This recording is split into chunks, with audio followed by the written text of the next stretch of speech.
So here I am, Frank Spielvogel, Regional General Manager for Swissotel Lima in Quito. Congratulations on your victory in the World Travel Awards this evening. Perhaps you could just tell us how it feels to have won. Oh, it's always nice to see that somebody from the outside says hello to you and really gives you some nice awards.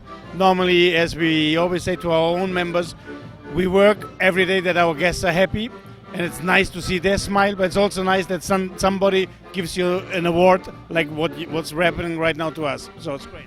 Do you think World Travel Awards are an important accolade here in South American tourism? I guess it's going to be important. It's important because in the end it's like a seal of trust or seal of quality. So basically, yes, we are very happy to once again receive this kind of awards. Yep. And do you think it will help you in your marketing at all? You'll be using it to get your brand out to consumers?